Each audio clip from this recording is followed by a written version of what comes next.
আসসালামু আলাইকুম দর্শক। সাবেক রাষ্ট্রপতি অ্যাডভোকেট আব্দুল হামিদ দেশ ছেড়েছেন। গভীর রাতে তিনি থাই এয়ারওয়েজের একটি ফ্লাইটে দেশ ছেড়েছেন এবং এটি মোটামুটি নিশ্চিত তিনি চিকিৎসার কারণে দেশের বাইরে যেতে পারেন, অন্য যে কোনো কাজে যেতেই পারেন, কিন্তু তার এই যাওয়াটা নিশ্চয়ই স্বাভাবিক কিছু নয় এখনও পর্যন্ত জানা যাচ্ছে। এবং তিনি নাকি গ্রিন সিগন্যাল পাওয়ার পরে দেশ ছেড়েছেন। 5 আগস্টের পরে আওয়ামী লীগের অসংখ্য নেতাকর্মীর বিরুদ্ধে মামলা হয়েছে এবং তার ধারাবাহিকতায় অ্যাডভোকেট আব্দুল হামিদ সাহেবের বিরুদ্ধেও মামলা হয়েছে। তবে তিনি কিন্তু এলাকাতেই ছিলেন, তার কৃষ্ণগঞ্জে নির্বাচনী এলাকায়। প্রশ্ন হচ্ছে যে অ্যাডভোকেট আব্দুল হামিদের রাজনৈতিক জীবনের অনেক ধরনের ব্লেম তার নামে থাকতেই পারে। আমি যতদূর জানি নেই, তারপরে যুক্তি খাতিরে ধরে নিলাম। তিনি একজন সজ্জন ব্যক্তি, দীর্ঘ রাজনৈতিক ইতিহাস রয়েছে তার রাজনৈতিক জীবনে। কেন তাকে দেশ ছাড়তে হলো, কি কারণে? যখন কিনা আওয়ামী লীগ রিফাইন্ড হয়ে আসবে, ফ্রেশ ইমেজের ব্যক্তিদের মাধ্যমে নতুন করে আওয়ামী লীগ গড়ে তোলার কথাবার্তা হচ্ছে বিভিন্ন জায়গা থেকে, আওয়ামী লীগের অভ্যন্তরীণ পর্যায়েও বিষয়টি ভাবা হচ্ছে। আবার আওয়ামী লীগের বাইরে যারা অন্তত চান দেশের রাজনীতি সুস্থ ধারায় ফিরুক, তাদের অনেকে বলছেন যে ক্লিন ইমেজের, ফ্রেশ ইমেজের ব্যক্তিদের নিয়ে আওয়ামী লীগ পুনর্গঠন করা প্রয়োজন। সেই জায়গায় অ্যাডভোকেট আব্দুল হামিদ, আইভি রহমান, সাবির হোসেন চৌধুরী, এরকম কিছু ফ্রেশ ইমেজের ব্যক্তিদের নিয়ে নানানভাবে আলোচনা চলছে, বিশ্লেষণ চলছে।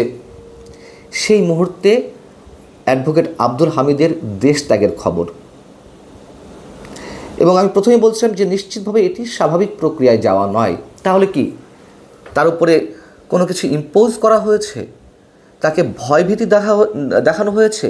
কোনো ধরনের মুচলেকা নেওয়া হয়েছে? অ্যাডভোকেট আব্দুল হামিদের মতো মানুষেরা বাংলাদেশের অনেক ধরনের ঘাত প্রতিঘাতের মধ্য দিয়ে রাজনীতিতে টিকে ছিলেন বা টিকে আছেন।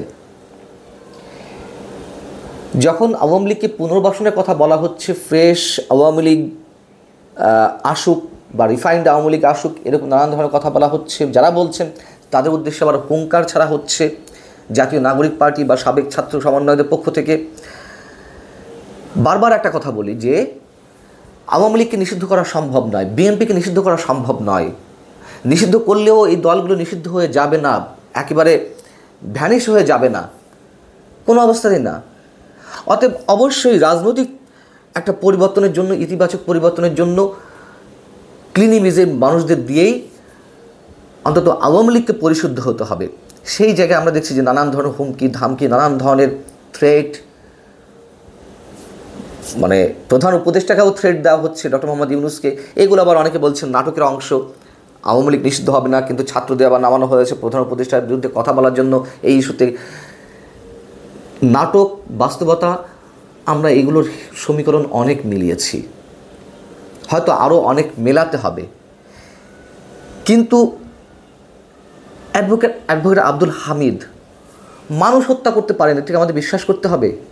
তার দলের মধ্যে গ্রুপিং, লবিং বা দেশের মধ্যে রাজনৈতিক নানান হিসেব নিকাশ থাকতে পারে, কিন্তু হত্যা করতে হবে, মানে তিনি হত্যা করবেন, এটা মানুষ বিশ্বাস করে। অথবা পরিকল্পনা মন্ত্রী, সাবেক পরিকল্পনা মন্ত্রী এম এ মান্নান, তিনি মানুষ হত্যা করতে পারেন, তার বিরুদ্ধে হত্যা মামলা হয়েছে, তাকে অ্যারেস্ট করা হয়েছিল, জামিন দেওয়া হয়েছে।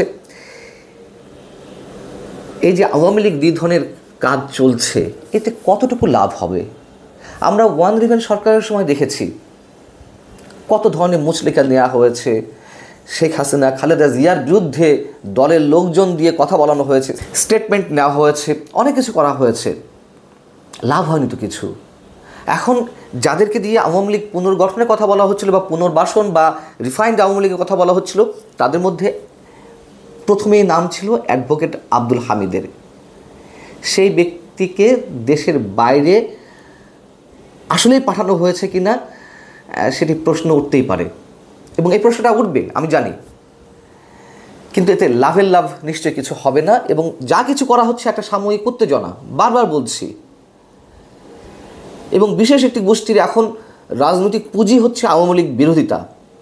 কিন্তু এগুলো করতে গিয়ে দেশকে কোথায় নিয়ে যাওয়া হচ্ছে তারা বুঝতে না পারলেও অনেকে উপলব্ধি করতে পারছেন যে এর পরিণামগুলো কী হতে পারে। আল্লাহ হাফেজ, ভালো থাকুন সবাই।